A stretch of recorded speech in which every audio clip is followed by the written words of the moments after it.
നമസ്കാരം. Life of ലക്ഷ്യയുടെ മറ്റൊരു അധ്യായത്തിലേക്ക് ഏവർക്കും സ്വാഗതം. സൗഖ്യമുള്ള ജീവിതത്തിനായി ദൈവപ്രീതി വേണമെന്ന് പണ്ടുള്ളവർ വെറുതെ പറയുന്നതല്ല. ജ്യോതിഷവും വാസ്തുവും നമ്മുടെ ജീവിതത്തിൽ ഉയർച്ച താഴ്ചകളെ നിശ്ചയിക്കുന്നത് വാസ്തവം തന്നെയാണ്.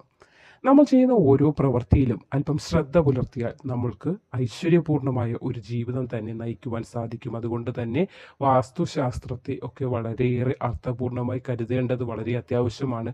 ചില ചെറിയ തെറ്റുകളായിരിക്കും വലിയ വിഷമത്തിലേക്കും സാമ്പത്തിക നഷ്ടങ്ങളിലേക്കും ഒക്കെ കൊണ്ടുപോകുന്നത്. അതുകൊണ്ട് ആ ചെറിയ തെറ്റുകൾ തിരുത്തുന്നതിലൂടെ തന്നെ നമ്മൾക്ക് മുന്നോട്ട് വമ്പിച്ച ഒരു നേട്ടത്തിലേക്ക് എത്തുവാനും സാധിക്കുന്നതാണ്. അപ്പോൾ നമ്മുടെ പേഴ്സ്, പോക്കറ്റ്, അതിലൊക്കെ നമ്മൾ സൂക്ഷിക്കുന്ന ചില കാര്യങ്ങളുണ്ട്. അല്ലെങ്കിൽ പേഴ്സിനകത്ത് ഇന്ന സാധനങ്ങൾ സൂക്ഷിക്കാൻ പാടുണ്ട്, അതുപോലെ തന്നെ ചില സാധനങ്ങൾ സൂക്ഷിക്കാനും പാടില്ല.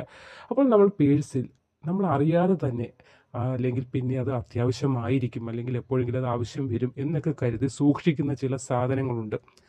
അപ്പോൾ ആ സാധനങ്ങളായിരിക്കും ചിലപ്പോൾ നമ്മുടെ സാമ്പത്തിക പ്രതിസന്ധിക്ക് തന്നെ കാരണമായി മാറുന്നതും. അപ്പോൾ അങ്ങനെയുള്ള പേഴ്സിൽ സൂക്ഷിക്കുവാൻ പാടില്ലാത്തതായിട്ടുള്ള ചില കാര്യങ്ങളുണ്ട്. അതെന്തൊക്കെയാണ് എന്നതാണ് ഇന്നത്തെ വീഡിയോയിൽ നമ്മൾ ചർച്ച ചെയ്യാൻ പോകുന്നത്. അപ്പോൾ ചാനൽ ആദ്യമായി കാണുന്നവരാണെങ്കിൽ ഒന്ന് സബ്സ്ക്രൈബ് ചെയ്യൂ, ലൈക്ക് ചെയ്യൂ, കമൻറ്റ് ചെയ്യൂ, മറ്റുള്ളവരിലേക്ക് ഷെയർ ചെയ്യൂ. അറിവുകൾ മറ്റുള്ളവരിലേക്കും എത്തട്ടെ.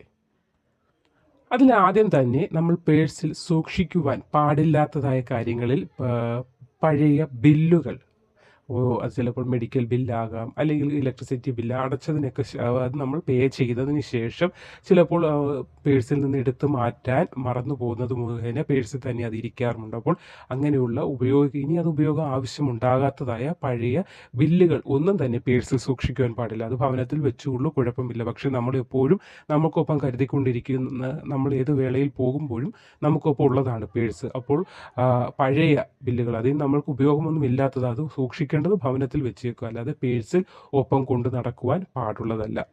ചില ആളുകളൊക്കെ ആണെങ്കിൽ ഷോപ്പിംഗ് ഒക്കെ കഴിഞ്ഞ് ബില്ല് അത് പേഴ്സ് തന്നെ സൂക്ഷിക്കുന്ന ഒരു ശീലമുണ്ട്. എന്നാൽ വാസ്തുശാസ്ത്രപ്രകാരം പറയുകയാണെങ്കിൽ അങ്ങനെ ചെയ്യുന്നത് തെറ്റായിട്ട് തന്നെയാണ് കണക്കാക്കപ്പെടുന്നത്. കഴിഞ്ഞ കാര്യമാണ്, ബില്ല് അടച്ചതാണ്, പിന്നെ അത് നമ്മൾക്ക് ഉപയോഗമില്ല, അതെന്തിന് പേഴ്സിൽ സൂക്ഷിക്കുന്നത്? അഥവാ നമുക്കത് സൂക്ഷിക്കണം, നാളെ ഒരു സമയത്ത് എന്തെങ്കിലും ആവശ്യം വരുമെന്നുണ്ടെങ്കിൽ അത് ഭവനത്തിൽ എവിടെയെങ്കിലും ഒരു മൂലയിൽ സൂക്ഷിച്ചു വെക്കുക, അല്ലെങ്കിൽ ഒരു പെട്ടിയിൽ സൂക്ഷിച്ചു വെക്കുക. അല്ലാതെ അത് നമ്മളുടെ കൊണ്ട് നടക്കുന്ന പണം കൊണ്ടുവച്ച് നമ്മൾ യാത്ര പോകുമ്പോഴൊക്കെ കൊണ്ട് നടക്കുന്ന പേഴ്സിൽ സൂക്ഷിച്ചു വയ്ക്കുവാൻ പാടുള്ളതല്ല. അപ്പോൾ അതേപോലെ തന്നെ ചിലരാകട്ടെ നോട്ടൊക്കെ മോശമായിട്ട് മടക്കി പേഴ്സിലൊക്കെ സൂക്ഷിച്ചു വെക്കാറുണ്ട്. അതെന്ന് പറഞ്ഞാൽ പെട്ടെന്ന് എവിടെയെങ്കിലും കിട്ടുകയാണെങ്കിൽ അതും ചുരുട്ടി മടക്കി അങ്ങ് വെക്കും. അത് അലക്ഷ്യമായിട്ടാണ് വെക്കുന്നത്, അലക്ഷ്യം ആയിട്ട്, അല്ലാതെ അതിനെ ഒരു ഭവ്യതയോടും പവിത്രതയോടും കൂടി വെക്കുകയല്ല, അലക്ഷ്യമായിട്ട്. അപ്പോൾ ഒരിക്കലും പേഴ്സ് നോട്ട് പേഴ്സിനുള്ളിൽ അലക്ഷ്യമായിട്ട് മടക്കി വയ്ക്കുവാൻ പാടുള്ളതല്ല. കാരണം ലക്ഷ്മി ദേവിയാണ്, സമ്പത്താണ്. നമ്മൾ ഓരോ നാണയത്തുട്ടുകൾക്ക് പോലും കൊടുക്കുന്ന പ്രാധാന്യം പോലെ ഇരിക്കും പിന്നീട് നമ്മളിലേക്ക് ഭാഗ്യം വരുന്നതിന്. അതുകൊണ്ട് തന്നെ നോട്ടായാലും നാണയത്തുട്ടുകളായാലും ഒക്കെ സൂക്ഷിച്ച് വെക്കേണ്ടത് വളരെ അത്യാവശ്യമാണ്. അത്ര പവിത്രതയോടു കൂടി വേണം അത് സൂക്ഷിച്ച് വയ്ക്കുവാനും.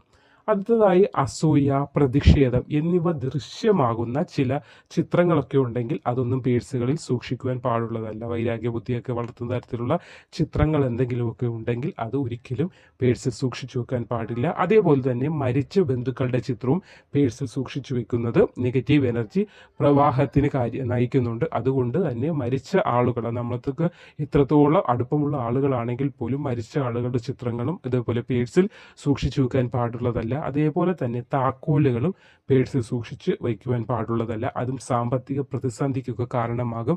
അടുത്തതായിട്ട് കടം വാങ്ങിയ പണവും പേഴ്സ് സൂക്ഷിക്കാൻ പാടില്ല. നമ്മളൊരു വ്യക്തിയിൽ നിന്ന് വാങ്ങിയതാണ്, നാളെ നമ്മൾ അവന് തിരിച്ചു കൊടുക്കേണ്ടതാണ്. നമ്മളിപ്പോൾ ഒരാളിൽ നിന്ന് പണം വാങ്ങുമ്പോൾ നമ്മളൊരു കടക്കാരനായി നിൽക്കുകയാണ്. പണമാണ് എങ്കിൽ സൂക്ഷിച്ചു വെക്കണം, പക്ഷെ നമ്മുടെ പേഴ്സിൽ കടം വാങ്ങിയ പണം സൂക്ഷിച്ചു വെക്കാൻ പാടില്ല എന്നാണ് വാസ്തുശാസ്ത്രം പറയുന്നത്. അതേപോലെ തന്നെ പേഴ്സിനുള്ളിൽ 21 അരിമണികൾ സൂക്ഷിക്കുന്നത് വളരെ ശുഭകരമായിട്ടാണ് കണക്കാക്കുന്നത്. 21 അരിമണികൾ സൂക്ഷിക്കുന്നത്, പേപ്പർ കൊണ്ട് ചെറിയൊരു പാക്കറ്റ് ഉണ്ടാക്കി അതിൽ ഈ അരിമണികൾ സൂക്ഷിച്ചു വെക്കുക. അല്ലാതെ പേഴ്സിനകത്ത് തന്നെ ഇട്ട് കഴിഞ്ഞാൽ അത് നമ്മൾ പൈസയൊക്കെ എടുക്കാനായിട്ട് പേഴ്സ് തുറക്കുമ്പോൾ അത് താഴെ പോകുന്നതിന് സാധിക്കും, അല്ലെങ്കിൽ താഴെ പോകുന്നതിന് കാരണമാകും. അതുകൊണ്ട് തന്നെ ഒരു പേപ്പർ ബാഗ്, ചെറിയൊരു പേപ്പർ ബാഗ് പോലെ പേപ്പർ തന്നെ ചെറുതായിട്ടൊന്ന് നിർമ്മിച്ചിട്ട് അതിനുള്ളിൽ ഉള്ളിലാവുമ്പോൾ ഇത് സുരക്ഷിതമായി തന്നെ ഇരിക്കും. കാരണം അരിമണികളാണ്, നിലത്ത് പോകാൻ സാധ്യതയുണ്ട്. അപ്പോൾ 21 അരിമണികൾ പേഴ്സിനുള്ളിൽ വെക്കുന്നത് നല്ലതാണ്. പക്ഷേ അത് ഒരു പേപ്പറിനകത്ത് സുരക്ഷിതമായിട്ട് വേണം വെക്കുവാൻ. ലക്ഷ്മി ദേവിക്ക് പൂജിച്ച അരിമണികളാണെങ്കിൽ കൂടുതൽ നല്ലത്. കാരണം ലക്ഷ്മി ദേവിയെ പ്രാർത്ഥിച്ച് അത്ര ഭവ്യതയോടുകൂടി വെച്ചാൽ മാത്രം മതി. അപ്പോൾ അങ്ങനെ സൂക്ഷിക്കുകയാണെങ്കിൽ സമ്പത്ത് നമ്മളിലേക്ക് എത്തുന്നതിന്, ലക്ഷ്മി ദേവിയുടെ ഒരു കൃപാ കടാക്ഷം അതിൽ ആ അരിമണിയിലൂടെ നമ്മളിലേക്ക് എത്തുന്നത് മുഖേന നമ്മളിലേക്ക് സമ്പത്ത് എത്തുന്നതിന് ഇത് സഹായിക്കുന്നതാണ്.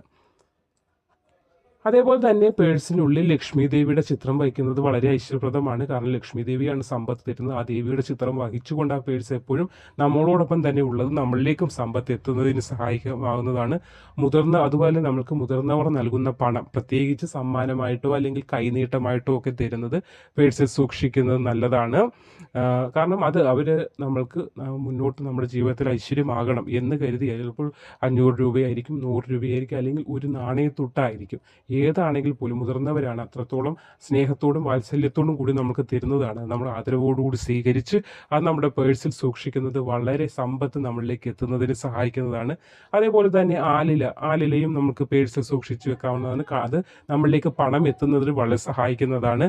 ഇതിൽ പേഴ്സ് വെക്കുന്നതിന് മുൻപ് ഗംഗാജലം കൊണ്ടൊന്ന് കഴുകുന്നത് വളരെ ശുദ്ധമാക്കി അത് നമ്മളിലേക്ക് അത്ര സമ്പത്തിന്റെ ഒഴുക്ക് വരുന്നതിന് സഹായിക്കുന്നതാണ്. ഇതിൽ കുങ്കുമം കൊണ്ട് ശ്രീ എന്ന് എഴുതുന്നതും വളരെ ഉത്തമമാണ്. അല്ലാത്ത പക്ഷം ഒരു ആലില, നമ്മൾ കൃഷ്ണ ക്ഷേത്രത്തിലൊക്കെ പോകുമ്പോൾ ആലില കിട്ടുകയാണെങ്കിൽ അത് മാത്രമായി സൂക്ഷിച്ചു മടക്കി അത് കീറിയൊന്നും ചെയ്യാതെ സൂക്ഷിച്ചു വെക്കുന്നത് നല്ലതാണ്. അല്ലാതെ ഭവനങ്ങളിൽ ഗംഗാജലം ഉള്ളവർ എങ്കിലൊക്കെ പോയി ഗംഗാജലം പവിത്രമായി ഭവനത്തിൽ സൂക്ഷിക്കുന്നത് അതുകൊണ്ടൊന്ന് കഴുകിയതിന് ശേഷം കുങ്കുമം കൊണ്ട് ശ്രീ എന്ന് എഴുതിയിട്ട് വയ്ക്കാം. അല്ലാത്തവർ നമ്മുടെ ആലില ക്ഷേത്രത്തിൽ നിന്ന് കിട്ടുമ്പോൾ അത് തന്നെ മടക്കി പേഴ്സിനുള്ളിൽ വിൽക്കുന്നതും സമ്പത്ത് നമ്മളിലേക്ക് എത്തുന്നതിന് വളരെയേറെ സഹായകരമാകുന്നതാണ്. അടുത്തതായിട്ട് ഇരുമ്പിൻ്റെ വസ്തുക്കളൊന്നും തന്നെ പേഴ്സിൽ വയ്ക്കരുത്. അത് ചെറിയ ഒരു പേഴ്സ് എന്ന് പറയുമ്പോൾ ചെറുതാണ്, അതിൽ വലിയതായിട്ടുള്ള കാര്യങ്ങളൊന്നും വെക്കാൻ പറ്റില്ല ഇരുമ്പിൻ്റെ എങ്കിൽ പോലും.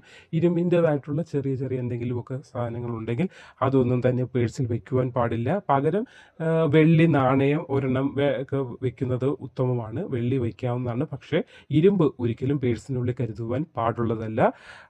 അതുപോലെ കുടുംബ ഫോട്ടോയും പലരും പേഴ്സിൽ വയ്ക്കുന്നത് പതിവാണ്. എന്നാൽ ഇത് വാസ്തുപ്രകാരം ദോഷം വരുത്തുന്ന ഒന്നാണ്. കാരണം പണവും കുടുംബ ബന്ധങ്ങളും കൂട്ടിക്കലരും എന്ന ഒരു തത്വമാണ് ഇതിന് പിന്നിലുള്ളത്. അപ്പോൾ അതുകൊണ്ട് വാസ്തുശാസ്ത്രം പറയുന്നത് കുടുംബ ഫോട്ടോയും പേഴ്സിനോടൊപ്പം സൂക്ഷിക്കാതിരിക്കുക എന്നതാണ്. എങ്കിൽ പോലും അത്രത്തോളം പ്രായോഗികമായ ഒരു കാര്യമല്ല. കാരണം നമ്മുടെ കുടുംബത്തിൻ്റെ ഫോട്ടോ എപ്പോഴും നമ്മളോടൊപ്പം വെക്കണം എന്നത് ഏവർക്കും ആഗ്രഹിക്കുന്ന ഒരു കാര്യമാണ്. അപ്പോൾ അത് അത്രത്തോളം പ്രായോഗികമല്ല. എങ്കിൽ പോലും വാസ്തുശാസ്ത്രം ഇങ്ങനെ ഒരു കാര്യം പറയുന്നുണ്ട്. കാരണം പണത്തിനെയും അതേപോലെ കുടുംബ ബന്ധങ്ങളെയും ഒരേപോലെ കാണരുത്, അത് ദോഷത്തിന് കാരണമാകും എന്നതുകൊണ്ടാണ് ഇങ്ങനെ പറയുന്നത്. അപ്പോൾ ഒരു പേഴ്സിൽ നമ്മളിലേക്ക് സമ്പത്ത് എത്തുന്നത്, നമ്മൾ സൂക്ഷിച്ചു വെക്കുന്നത്, നമ്മൾക്ക് പോകുന്ന വഴിച്ചിലവിനായും അല്ലെങ്കിൽ നാളത്തേക്കൊക്കെ സൂക്ഷിച്ചു വെക്കുന്നത് പേഴ്സിനകത്താണ്. അപ്പോൾ ആ പേഴ്സിൽ വെക്കാൻ പാടില്ലാത്ത ചില കാര്യങ്ങൾ നമ്മൾ സൂക്ഷിച്ചാൽ ആ വരുന്ന സമ്പത്ത് അതേപോലെ തന്നെ നമ്മളിൽ നിന്ന് ചിലവായി പോകും. നാളത്തേക്ക് നമുക്ക് സ്വരുക്കൂട്ടി വെക്കുവാൻ സാധ്യമാകുന്നതല്ല. അതുകൊണ്ട് തന്നെ ഈ ചെറിയ കാര്യങ്ങളൊന്നും അറിഞ്ഞിരിക്കേണ്ട അത്യാവശ്യമാണ്. ചിലപ്പോൾ ഉപയോഗിച്ച് കഴിഞ്ഞ് പേ ചെയ്ത ഒരു ബില്ലായിരിക്കും ചിലപ്പോൾ നമ്മുടെ കയ്യിലിരിക്കുന്നത്. ആ ഒരു ബില്ല് മതി നമ്മളിലേക്ക് സമ്പത്തിൻ്റെ ഒഴുക്ക് എത്തുന്നതിന് തടസ്സമാകുന്നത്. അപ്പോൾ ചെറിയ കാര്യങ്ങളായിരിക്കും വലിയ സമ്പത്തിൻ്റെ അല്ലെങ്കിൽ കടങ്ങളിലേക്കൊക്കെ നമ്മളെ എത്തിക്കുന്നത്. ഇങ്ങനെയുള്ള ചെറിയ കാര്യങ്ങളൊക്കെ ഒന്ന് അറിഞ്ഞിരുന്നാൽ സമ്പത്ത് നമ്മളിലേക്ക് വരുന്നതിന് നമുക്ക് ഒരു പരിധി വരെ നമുക്ക് സഹായകരമായി നമ്മളിലേക്ക് എത്തുന്നതിനും ആ വഴി നമുക്ക് തുറന്നു കൊടുക്കുവാൻ സാധിക്കുന്നതാണ്. അപ്പോൾ പേഴ്സിൽ ഇങ്ങനെയൊക്കെ എന്തെങ്കിലും ആവശ്യമില്ലാത്ത കാര്യങ്ങളൊക്കെ സൂക്ഷിച്ചു വെക്കുന്നവർ അതൊന്ന് മാറ്റി വെക്കേണ്ടത് അത്യാവശ്യമാണ്. നമ്മുടെ പേഴ്സിലേക്ക് പണം വരുന്നതിന് തടസ്സമായിട്ടുള്ളവയാണിത്. അപ്പോൾ എന്തിനാണ് അത് സൂക്ഷിച്ചു വെക്കുന്നത്? ലക്ഷ്മി ദേവിയുടെ കൃപ നമ്മളിലേക്ക്, നമ്മൾ ഉപയോഗിക്കുന്ന പേഴ്സിലേക്ക് വന്നാലല്ലേ സമ്പത്ത് നമ്മളിലേക്ക് എത്തുകയുള്ളൂ. അതുകൊണ്ട് ഇങ്ങനെയുള്ള കാര്യങ്ങളൊക്കെ ഒന്ന് മാറ്റി പേഴ്സ് ഉപയോഗിക്കുന്നവർ അതിനൊക്കെ ഒന്ന് തുറന്നു നോക്കി അതിൽ ഉപയോഗശൂന്യമായി ഇതുപോലെയുള്ള എന്തെങ്കിലും സാധനങ്ങളുണ്ടെങ്കിൽ മാറ്റി വെക്കുക. എപ്പോഴും വീട്ടിൽ മുതിർന്നവരായ അമ്മയുടെ കയ്യിൽ നിന്നൊക്കെ 1 രൂപ നാണയം കൊണ്ടുവന്ന് ആ പേഴ്സിനകത്ത് വെക്കുക. നിങ്ങൾക്കത് ഗുണകരം. ഓരോ ദിവസവും നിങ്ങൾക്കത് ആ അമ്മയിൽ നിന്ന് കിട്ടുന്ന ആ ഒരു നാണയം ഓരോ ദിവസവും അത് കാശ് നിങ്ങളിലേക്ക് പെരുകി വരാൻ തന്നെ അത് സഹായിക്കുന്നതായിരിക്കും. അപ്പോൾ പേഴ്സ് എടുത്തൊന്ന് നോക്കുക. അനാവശ്യമായിട്ടുള്ള അല്ലെങ്കിൽ നമുക്ക് ആവശ്യമില്ലാത്ത എന്തെങ്കിലും സാധനങ്ങൾ ഈ പറഞ്ഞ കാര്യങ്ങളൊക്കെ ഉണ്ടെങ്കിൽ അതൊന്ന് മാറ്റിവെക്കുക. സമ്പത്തിൻ്റെ ഒഴുക്കിന് തടസ്സം വരാതിരിക്കാൻ നിങ്ങൾക്കത് സഹായകരമാകും. നന്ദി.